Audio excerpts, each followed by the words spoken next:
Slovakia's political landscape saw dramatic changes with the arrival of the 21st century, particularly marked by the emergence of Robert Fico. This enigmatic figure, intriguing and puzzling in equal measure, significantly influenced the sentiments of the Slovakian populace. Fico, a man with a strong legal background, had a knack for captivating the masses not only with his charisma, but also with his ability to weave words into persuasive speeches. A master of rhetoric, Fico's grandiose promises painted a vision of a different future in such a compelling manner that they held the masses spellbound. However, the journey was not solo. Behind the successful politician was a team of strategic advisors. Key among them, Peter Pellegrini, a longtime confidant and later deputy prime minister, who provided the perfect support for Fico's political vision.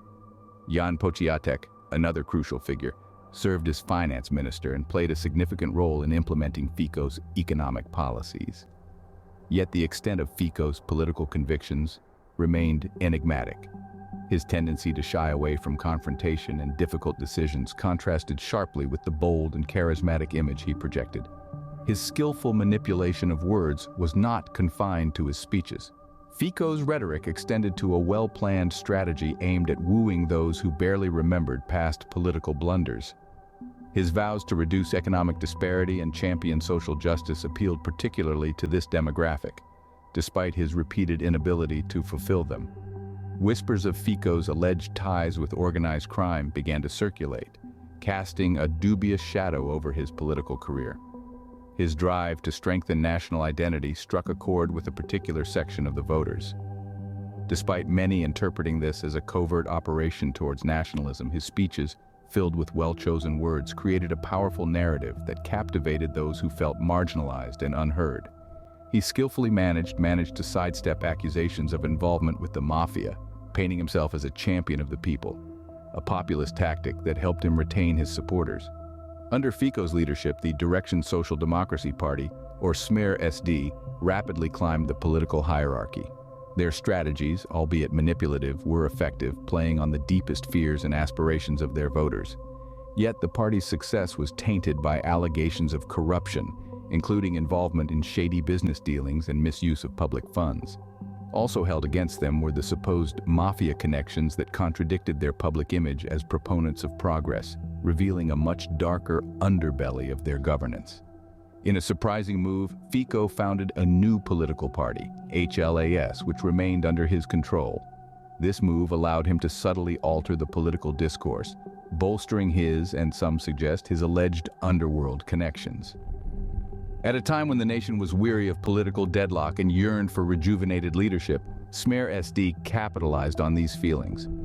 Fico's popularity skyrocketed across Slovakia.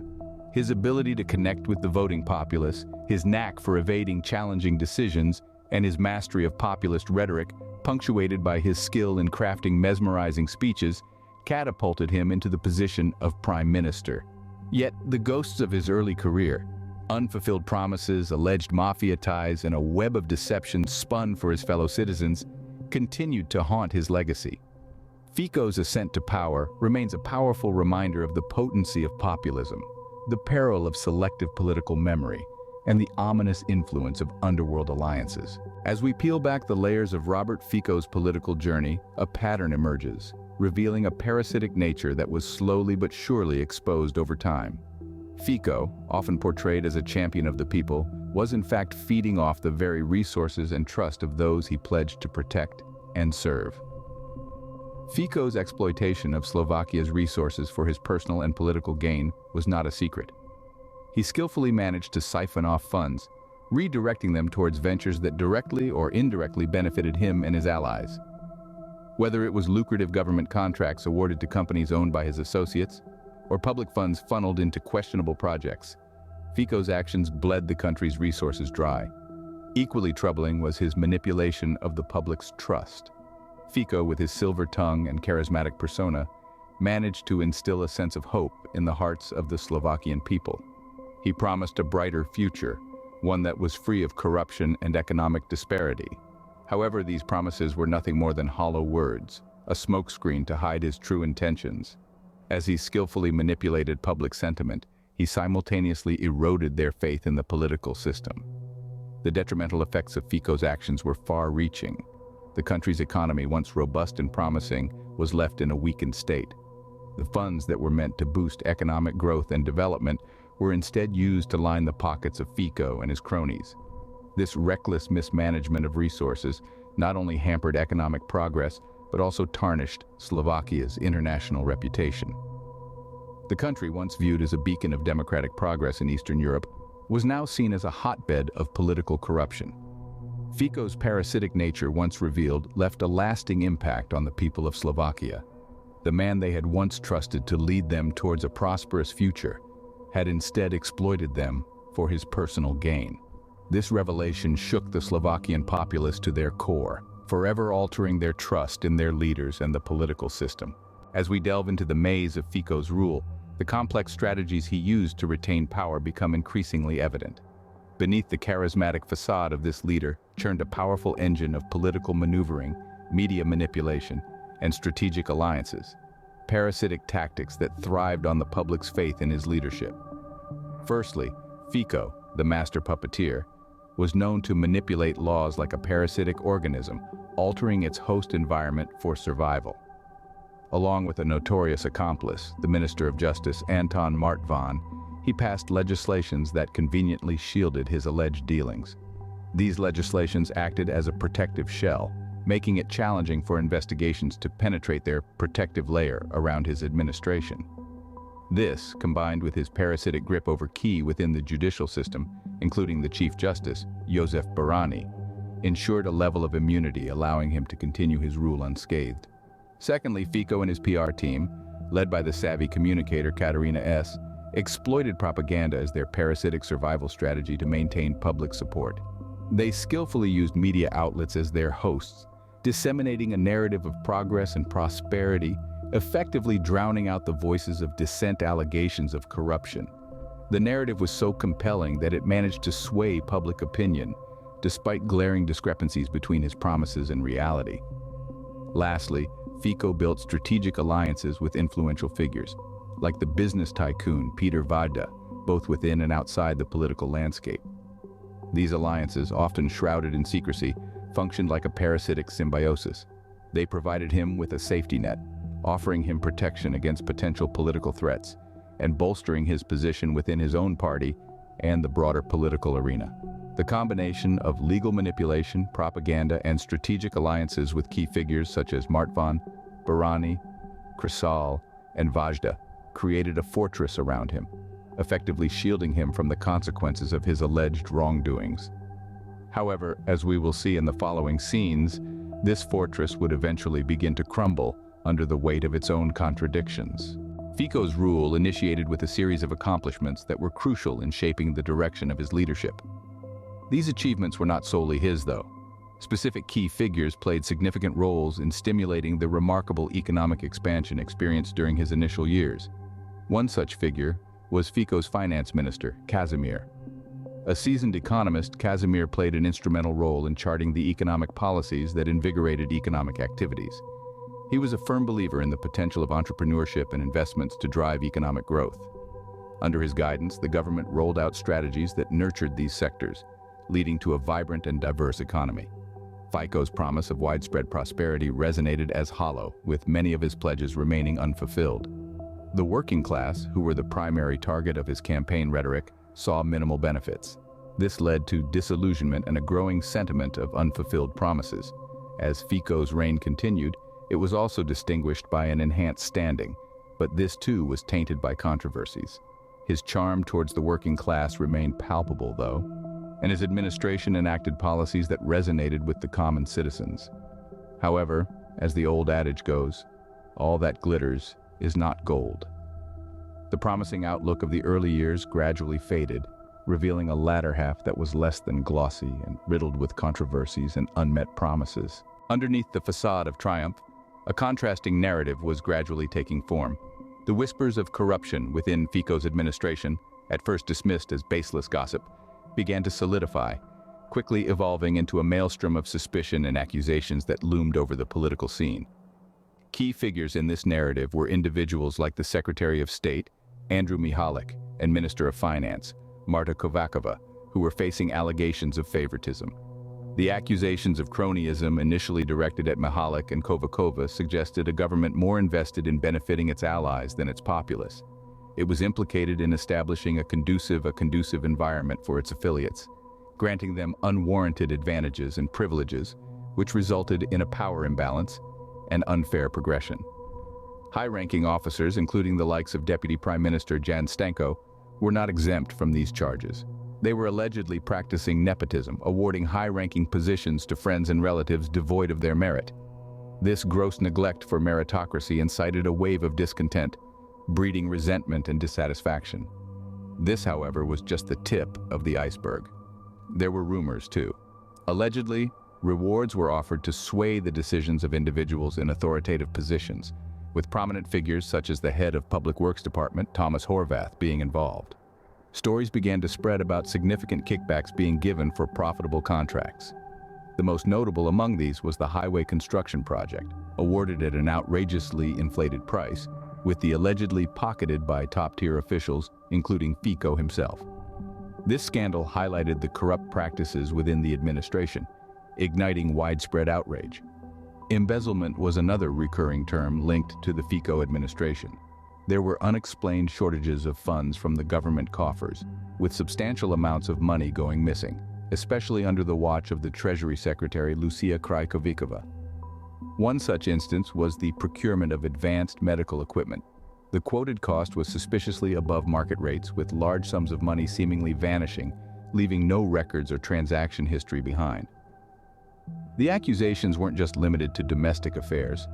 Misappropriation of European Union funds added an international aspect to the scandal, with Slovakia's EU representative Ivan Dubski being implicated.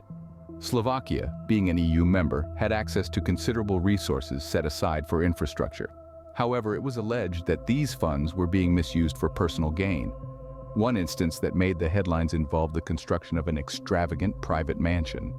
The funds allocated for this mansion were initially meant for rural development, causing an uproar about the misdirection of resources. These accusations of corruption, bribery, and embezzlement cast a long, ominous shadow over the administration, leading to investigations into Fico's leadership, along with the involvement of people like Mihalik, Kovakova, Stanko, Horvath, Krajkovikova, and Dubski, severely questioning the administration's integrity and legitimacy.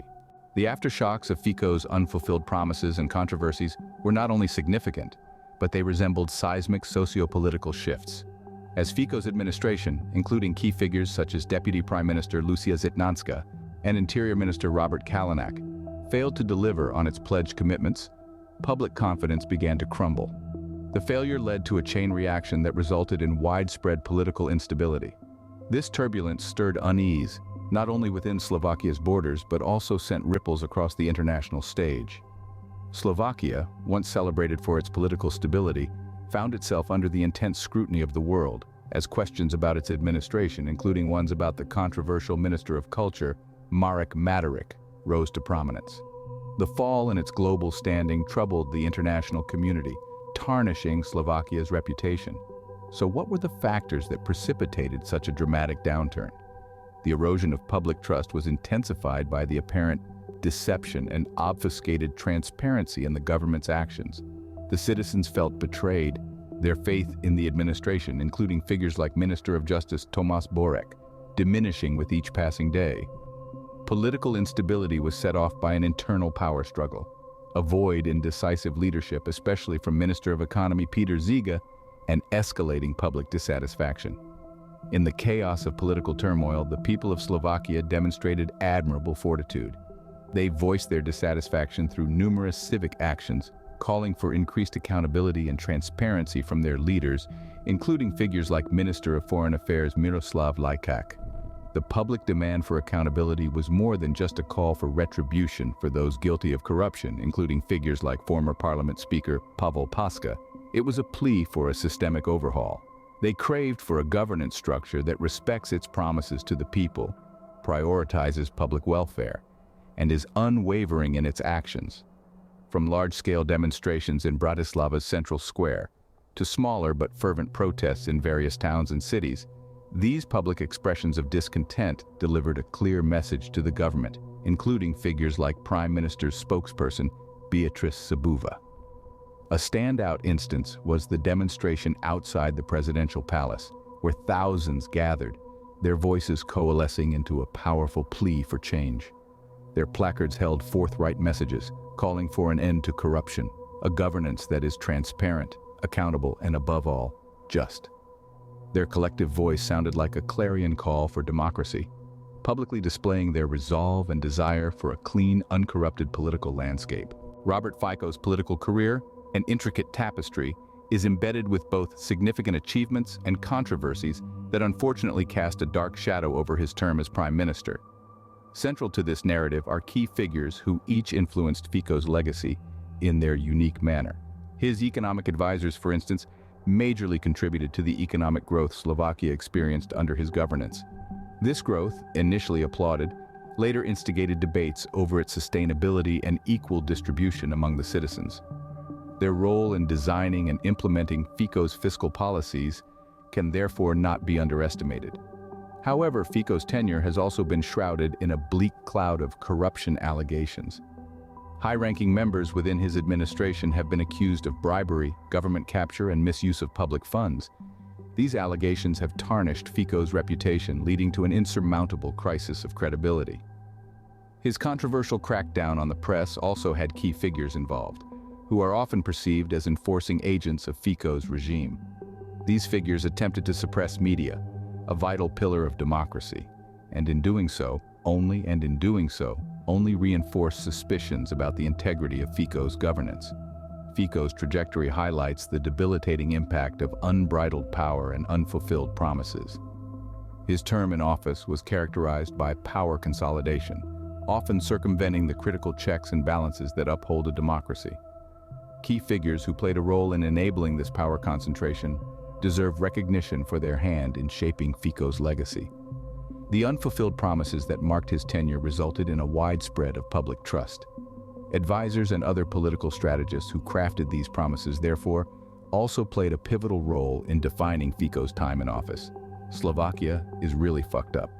Fico's career isn't limited to a mere Slovakian tale. It echoes throughout the global political arena, serving as a stark reminder of the pitfalls of unchecked authority, shattered promises, and the ensuing disenchantment. The key figures who shaped his legacy, for better or worse, are integral to understanding the full spectrum of his political. As we delve into the labyrinth of Fico's political career, it becomes apparent that, despite the mounting allegations and solid evidence of corruption, a significant portion of the electorate remained oblivious to his wrongdoings. This puzzling phenomenon can largely be attributed to the effective use of propaganda and media manipulation.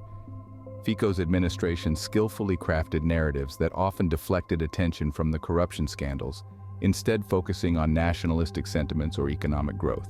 The media, once a watchdog, became a tool in the hands of the powerful, distorting the voters' perception of reality.